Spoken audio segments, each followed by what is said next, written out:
Alright, all Which Bookie followers, and welcome back to a new video looking ahead to the day 2 of the Cheltenham Festival, the Wednesday card. And if you can't tell, I'm in a new location. I'm actually in Cheltenham now. It's a Monday afternoon. It's been a good trip over, a good flight over around midday today, and luckily enough all safely housed in Cheltenham and ready to go for tomorrow. But looking ahead to Wednesday's card, trying to keep myself a few days ahead of the game.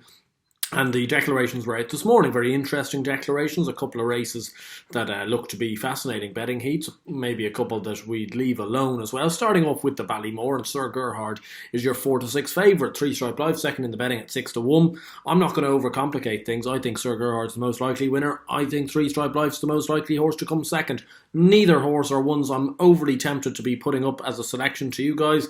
So I'm going to leave the race alone for Which Bookie followers. The Brown Advisory race, however, is a race that I am going to have a play in, and I'm going to have a play on Ahoy Senor in this race at 11-2 each way. I know that's a small enough price to be going in at each way, but I think that's a fairly safe way of playing the race. Brave Man's Game is out to 2-1 if you fancy him. Look, he's a backable price at 2-1. I don't fancy him just for reasons almost last year. I just can't get it out of my head, him coming up the hill last year, and I think he might be susceptible to a slightly stronger stare. Laham Press is a very good horse, but he's stepping up in trip and has to go and prove that. Ahoy Senor has the ability, just needs to put it together, and if he does so, he'll have a great chance. The Coral Cup I'm not going to talk too much about. I put up in an anti-post selection video there and a selection article around a week ago, putting up two horses, being the Shunter and Unexpected Party. I put up the Shunter at 16-1, he's now 7-1. Unexpected Party I put up at 9s, I think he's now 8, so I haven't exactly burst the bank value wise there, but I think the two of them have very decent chances. One for the Skeltons, one for Emmett Mullins and Mark Walsh.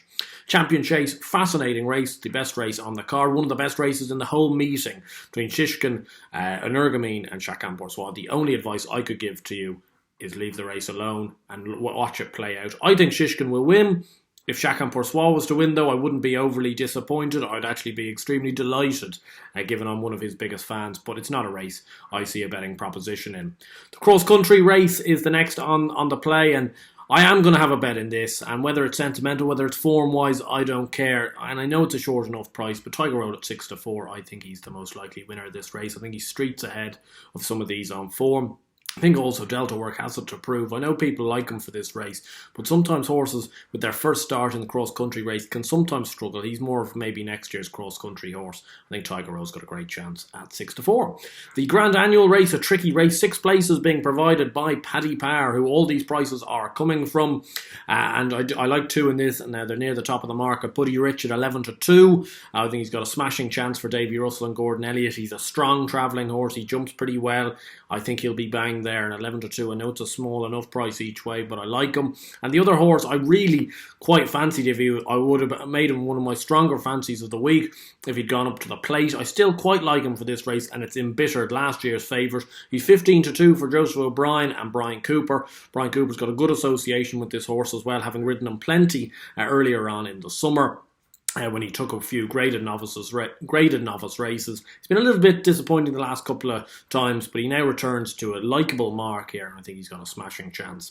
And finally, the Champion Bumper, pretty hotly contested race, obviously. Looks to be between the top 2 in the market for my money anyway. I know Redemption Day could cause a shock. I know there's a few horses in there. James's Gate could all run well. Joyeux Machan should run well for the Nolans as well, but there's only 3 places each way, and instead I'm going to be putting my money where my mouth is and back American Mike at 9-4 for this race. Gordon Elliott loves him. Jamie Codd loves him. I think there's an awful lot going for this horse. His form stacks up. His time stack up. An awful lot to like. Anyway, those are my day 2 selections for Which Bookie and for the Cheltenham Festival day 2 of 2022. Let me know your selections down below, and of course like the video and subscribe to the Which Bookie channel if you do enjoy these things and you don't want to miss out on day 3 or day 4. And until next time, which will be the day 3 preview, hopefully you've had a good couple of days. Hopefully you've backed a couple of winners to start off, and I'll see you guys very soon. Best of luck.